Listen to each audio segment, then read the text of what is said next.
everyone, Sarah here at Three Little Potters, and I have a glaze review for you today. I'm going to be doing a review of Teal Drift by Amaco. So this is a new glaze for me. Let's shake it up a little bit first. I looked online for some examples with this glaze and I didn't find a ton, so I'm not sure exactly what to expect. People were saying that it's stable. And I did see a pretty picture of it with honey flux. So, ooh, it seems kind of thick. It's not really moving in there. Let's see what it looks like. Oh, it is kind of thick. Looks like it needs a good stir. Yeah, definitely very thick in this container. Most oatmeal thick, like oatmeal the glaze, not the... Okay, so what my plan here is going to be to try layering it with a bunch of different things. I'm going to layer it over some glazes, and then I'm going to use it as a base coat for some other glazes, and we'll see if we can find any good combos with this new glaze. I also saw a few samples online of it with a dark clay that looked pretty good. So this is Brown Bear by Kentucky Mudworks, and I'm going to go 3 coats on this and see how that looks. People were also suggesting online that 3 coats is the way to go with this glaze, which doesn't surprise me. I do feel like all Amaco glazes need the 3 coats.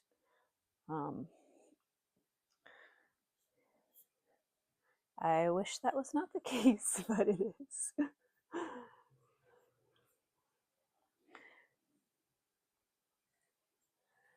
All right.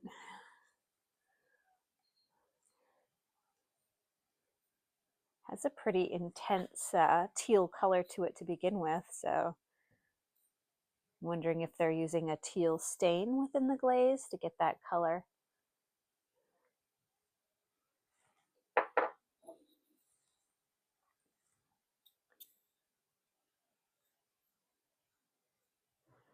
I did see somebody online had an example of this glaze where it came out looking kind of matte and not very great, and it made me a little bit afraid. So hopefully I am not ruining pots by doing this many tests with an unknown glaze. But I have faith. Amaco is a pretty good manufacturer. They usually give us something that's pretty perfect. All right. So this is my Speckled Turtle clay that I'm running a test on right now for a review video of that clay, but I have yet to see how it reacts to any glaze, so this will be a double surprise. I think I'm probably going to let a little bit of that raw clay body show through on the bottom here. That is if I can keep my glaze stained fingertips from marking it up too much. Okay. 1 coat of that.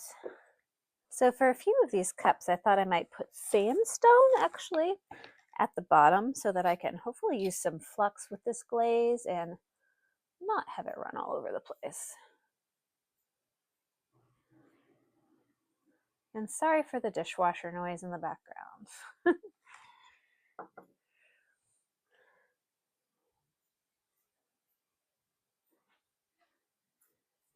Again, just putting sandstone right on the bottom of this piece.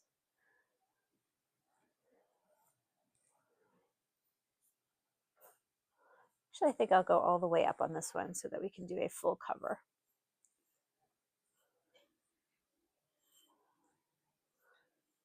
Usually when I'm applying chunky glaze, I usually keep the chunks off of the very top of the rim, just because you can sometimes get little slight glaze imperfections that aren't that smooth. Okay, so that has sandstone on it now. This again is the Brown Bear clay.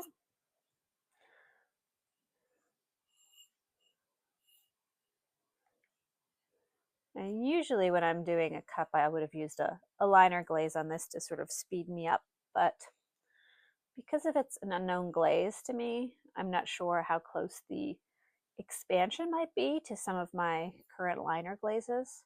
So sometimes what happens if you have one glaze that is very low expansion on the inside and one glaze that's very high expansion on the outside, you can actually get a little bit of dunting. That would be where the piece breaks in half.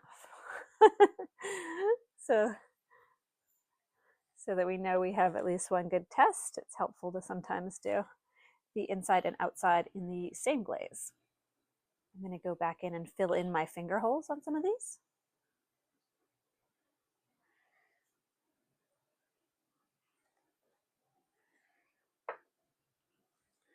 And then I will do another coat.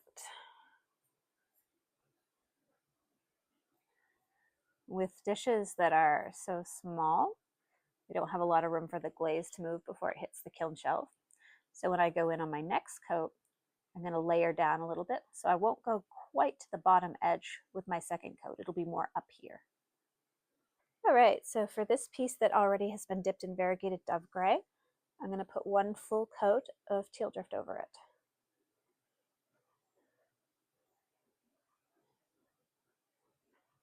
And we'll see how that affects the color. So I'm just going to go ahead and put it in the kiln right like that.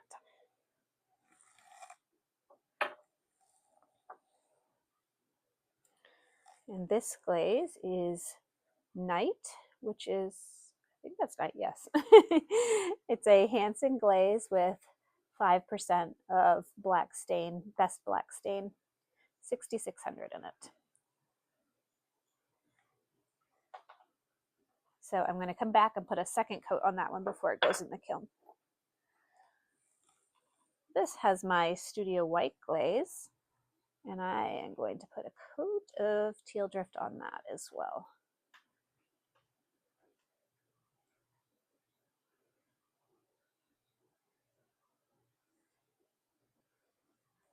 I probably will put a little bit of flux on the rim of this white because I would like to see what that looks like.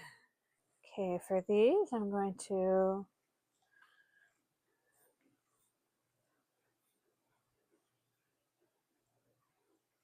put my first coat of Teal Drift on.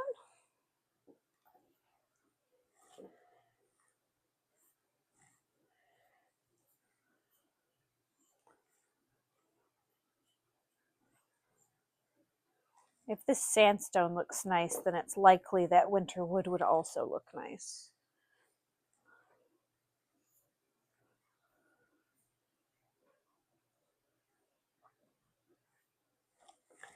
The inside of that cup has a Delft blue, and the inside of this cup has a Bermuda. So now I've got one coat on everything, and I'm going to go ahead and put my second coat on everything.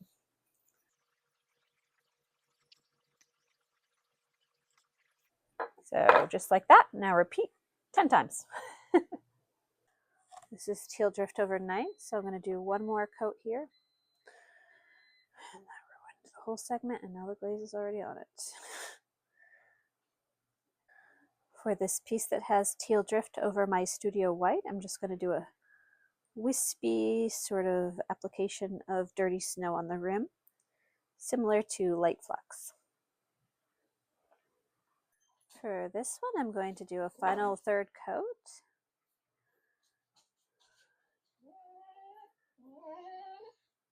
And then I guess I'm going to let a dog out. What are you doing, huh? Yeah, you ready to go out? No glazing? Okay, hold on. All right, I'm going to put a third coat of Teal Drift on this. And for this piece here, I believe it only has one coat of Teal Drift over the sandstone to here. And I'm going to go ahead and put Spectrum Shallot over that whole thing.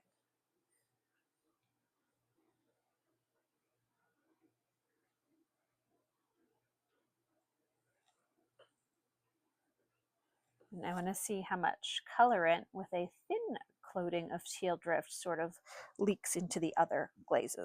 Third coat going on the rest of these.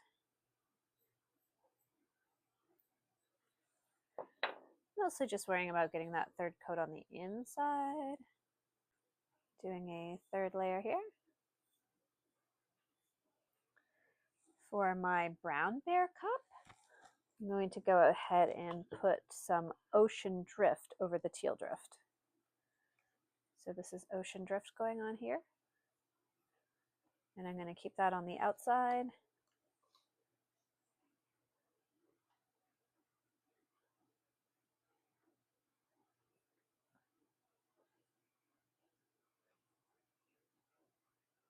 I'm going to let that dry for a little bit, and then I'm going to do a second coat of Ocean Drift over the Teal Drift. For my test on the Speckled Turtle clay, I'm going to go ahead and put some honey flux on the top of this.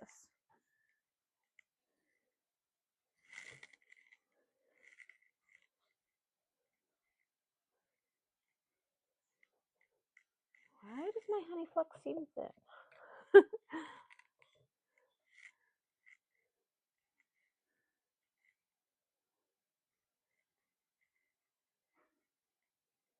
Okay. So I think I'm going to put it in the kiln like this. For this one that is over sandstone, I'm going to go ahead and use Laguna's Nebula Blue.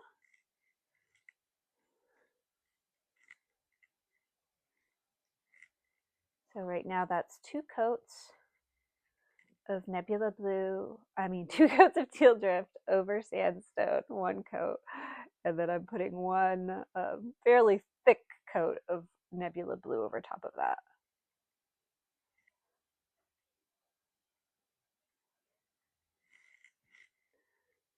And there we go. On my brown bear cup, I'm going to go ahead and put 1 more layer of Ocean Drift. Could have let that dry a little bit more, but I'm anxious to load the kiln.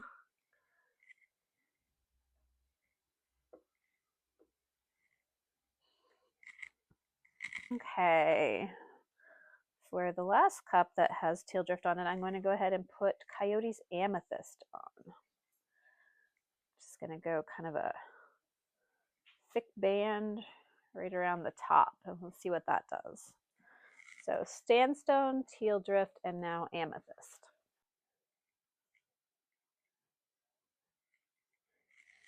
All right, this is brown bear clay, and it has 3 coats of Teal Drift, and I'm just going to go ahead and put that in the kiln like that without anything else on it. For this small dish, I'm going to go ahead and put 1 coat of Amaco's Ivy over top.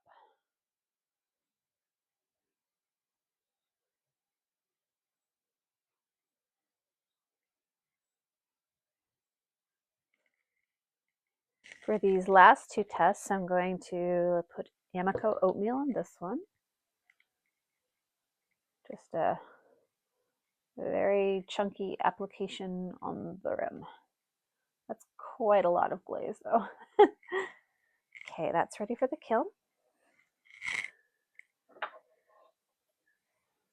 And then this last one, I'm going to go ahead and put Nebula Blue because I really want to see how it pools on white clay.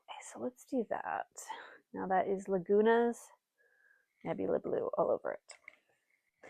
I'll be firing these later tonight to cone 6, and hopefully we'll have some great results. All right, the Teal Drift results are out of the kiln, and no, they're good. They're good. It's just like I was surprised at how similar a lot of the dishes look. They're just very muted teal color. Like it's not a, I don't know. I feel like you hear the name Teal Drift and you see the color of the glaze when you're putting it on, and you have this expectation that you're getting this like vibrant power turquoise version of teal, right? And this is it. This is like the mild mannered cousin or something. It's not the wowie zowie of teals. It's just a very mild muted teal color, but it does look kind of awesome on brown bear clay. So that was a bit of a surprise. This is it just as itself, 3 coats, 3 brush coats on brown bear and really interesting. But yeah, let's take these results over to the photo table, look a little bit more closely, and see what we think of these combos. It's a little bit bright out today. I'm trying to keep the color cast off of these. I think I'm getting a correct representation. So this is our 3 brush coats over brown bear. And yeah, it's just really beautiful. It's sort of doing its own sort of oil spot over the iron rich clay. I don't see any glaze imperfections. But if we were looking for glaze imperfections, we have them on this particular dish. This was our night glaze with it over top. So it does not like the Hansen formula at all. And it definitely crawled quite significantly here. Yeah, not much to say. I don't know if there'll be any refiring of this to save it, but it's definitely heavily crawled. This was our test of shallot over Teal Drift and sandstone on the bottom here. So it was, I believe, just ×1 of shallot and then, sorry, ×1 Teal Drift, ×1 shallot over the top. So a thin application, and the colors did combine in a really pretty way. I think that's nice. And you know, even with the thin application, that doesn't bother me too much. I think that's pretty. And that is my Delft glaze on the inside. Here we have Nebula Blue, or is it Blue Nebula? One of the two, by Laguna, over ×2 of Teal Drift and sandstone at the end here. Actually, the sandstone was all the way up, wasn't it? Bermuda on the inside. It's pretty. It's got a lot of movement to it. Obviously, I think it's the combination of the 3 glazes giving it the movement. Teal Drift doesn't seem to move on its own. Our control on B-Mix 5, it's a little underwhelming. You can see kind of where we're getting that 2 coat, possibly just 1 coat right here, and then 3 coats, getting a little bit more of that white sort of cloudiness to it. And where it's really pretty on the brown bear, it's definitely understated on the B-Mix. I did think it was pretty here. This is it over Studio White with Dirty Snow on the rim. And just 1 brush coat here. I was really kind of looking to see what undertones this glaze has. And you can see it definitely wants to have a very muted beige sort of undertone. It's pretty, it's just subtle. I think as long as you keep your expectations of what this glaze is going to do and don't expect it to go power turquoise, then I think you'll be fine. I'm going to look at these 3 together. These are 3 brush coats of Teal Drift, and then they have different modifiers over them. The modifiers are Ivy, Nebula Blue, and Oatmeal, and they are really hard to tell the difference. So yeah, this might be Ivy, this might be Oatmeal. No, probably Nebula Blue. This might be Oatmeal. Usually you get a little bit more of the breaking apart in Oatmeal. And yeah, they just really much, really, very similar. It's, I was just surprised, and also just not that different in color from the control. So the Teal Drift is really keeping its sort of static mutedness. I do think it's really pretty with these fluxes, but it's definitely something where you have to look a little more closely. I don't expect this to be a great seller for me because the contrast within the glaze being more muted doesn't photograph as beautifully. Whereas if these glazes were in person, you know, I think you'd probably sell a little bit better at a craft shop. Is that little black mark is likely my fault.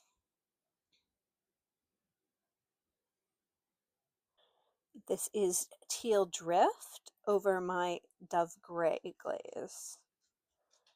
And you know, my Dove Gray, everything looks good with Dove Gray. It's just my subtle kitchen glaze. Coyote's Amethyst over Teal Drift with sandstone just on that bottom edge.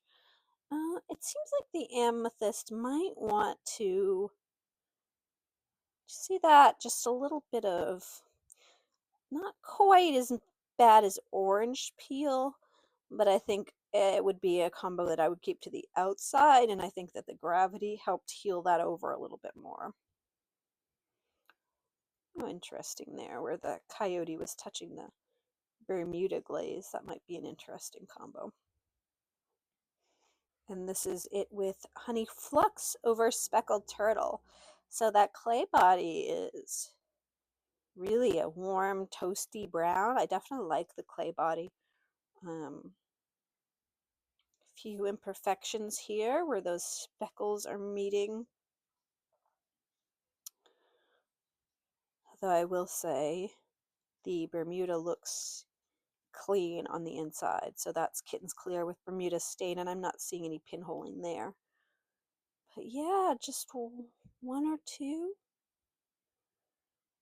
Oh, right there too, a little bit right there. That looks more like was too thin to sort of cover over though.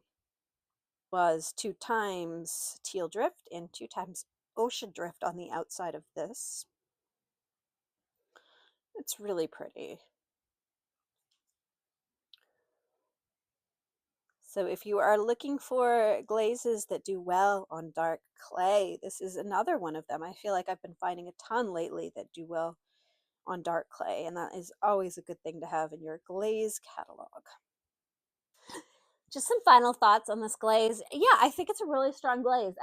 My expectations were different from what the results were.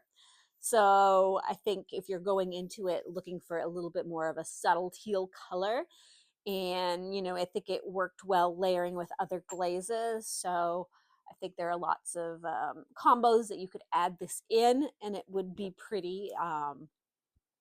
Yeah, I think, obviously on dark clay, it looks great. So if you're looking for a glaze to work with a darker clay body, then I think it's a really good option. And yeah, I don't think I would use it by itself. I feel like this is a little bit just too matte for me. Not matte, but just a very flat color. And I tend to like a lot more movement to my glazes. So by itself on a white clay, definitely has its own visual interest. On a dark clay though, and I definitely love it with fluxes. So yeah, I'm overall, I'm not sad that I bought it. I am not amazed with it, but I do think it's a really great glaze, and it might be something that you want to add to your glaze library, depending on if you work with a lot of dark clay or not. Thanks for watching, everybody. I'd love it if you liked and subscribed.